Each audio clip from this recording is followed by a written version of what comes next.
नमस्कार दोस्तों। कभी कभी एक इंसान के खामोश की लड़ाई एक जिंदगी को नहीं, कई जिंदगियों को बदल देती है। ये कहानी एक ऐसे पिता की थी जो न किसी अखबार की सुर्खियों में आया, न किसी मंच पर सम्मानित हुआ, लेकिन वो हर पिता के दिल में बसता है। कहानी शुरू होती है उत्तर प्रदेश के एक छोटे से गांव से,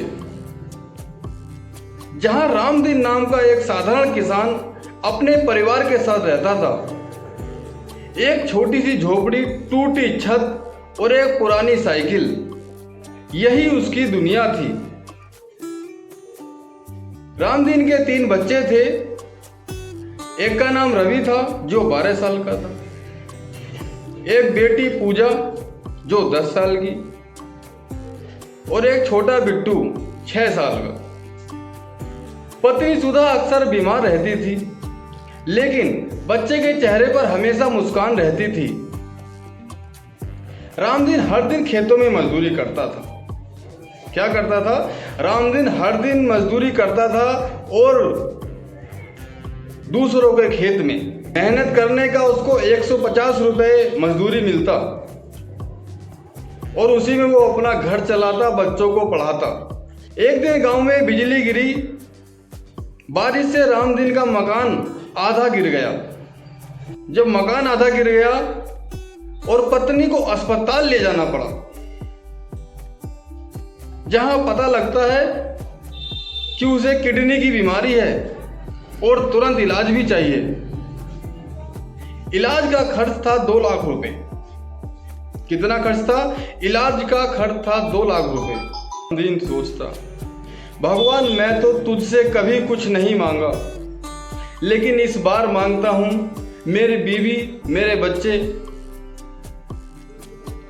इनको बचा ले, बाकी तू मेरी सांसें तक ले ले।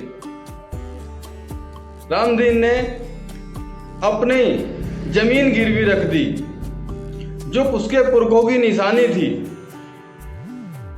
बाप दादा की जमीन 50,000 में चली गई। फिर वो शहर गया मजदूरी करने। दिन में ईंट धोता, रात में चौकीदारा करता, लेकिन महीने में बस 6 से 7 ही बचा पाता, 6 से 7 हजार ही बचा पाता। इस बीच बच्ची की स्कूल की फीस भी रुक गई। रवि की 8वीं बोर्ड की परीक्षा थी। माँ अस्पताल में, बाप शहर में और बेटा अकेला पढ़ाई कर रहा था। पूजा हर रोज माँ को चिट्ठी लिखती, पापा आएंगे ना मम्मी को लेकर। पापा को चिट्ठी लिख के बार बार पूछती, पापा मम्मी को लेकर आओगे ना? एक दिन रामदीन को एक ठेकेदार ने बुला लिया। काम पर था, रामदीन काम पर था। बिल्डिंग की खुदाई चल रही थी और अचानक मलबा ऊपर से गिरा और एक मजदूर दब गया। सब भाग लिए, लेकिन रामदीन ने अपनी जान दांव पर लगाकर उसे निकालना चाहा और उसे निकाल लिया। इस बहादुरी पर रामदीन को मिला 50,000 रुपए का इनाम। बहादुरी का इनाम तो बनता है ना। वो पैसे उसने सीधे पत्नी के इलाज में लगा दिए। फिर डॉक्टर ने कहा, आपने सही समय पर इलाज शुरू करवा दिया, वरना देर हो जाती। रवि की बोर्ड की परीक्षा का नतीजे आए। पूरे गांव में सबसे ज्यादा अंक 89% लाया।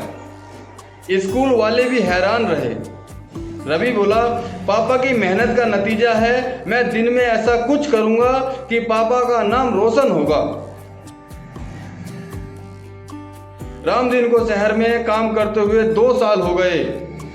उसने धीरे धीरे कुछ पैसे बचा लिए। सुधा अब ठीक थी और घर वापसी की बारी थी। घर आने पर देखा बच्चों ने खुद खेत संभालना सीख लिया।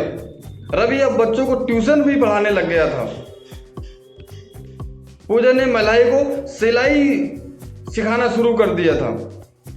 रामदीन को पहली बार रामदीन ने पहली बार कहा, मैंने सोचा था मैं इसका भविष्य बनूंगा, लेकिन ये तो खुद मेरे सपनों से भी आगे निकल गए। वो अपने बच्चों का भविष्य संवारने की सोच रहा था, लेकिन बच्चे उससे भी आगे निकल गए। रवि को एक स्कॉलरशिप मिली, इंजीनियरिंग कॉलेज में दाखिला हुआ। गांव के पहले लड़के को शहर की यूनिवर्सिटी में सीट मिली। पूजा को जिला स्तर पर महिला उद्यमिता पुरस्कार मिला और रामदीन अब वो गांव के स्कूल में बच्चों को अपने अनुभव सुनाता और प्रेरित करता। कहते हैं पिता भगवान होता है, पर कई बार तो भगवान से बड़ा होता है। रामदीन ने कोई नेता नहीं है, ना अभिनेता है, लेकिन आज भी जब उसका बेटा किसी कंपनी का नाम चमकाता है, जब बेटी किसी और लड़की को आत्मनिर्भर बनाती है, तो रामदीन का नाम इतिहास में नहीं दिलों में दर्ज होता है, दिलों में। एक पिता वो नहीं जो सिर्फ पालता है, एक पिता वो है जो अपने बच्चों के सपनों के लिए खुद को मिटा देता है। कहानी अच्छी लगी हो, कुछ समझ में आया हो तो कमेंट में जरूर बताएं। नमस्कार।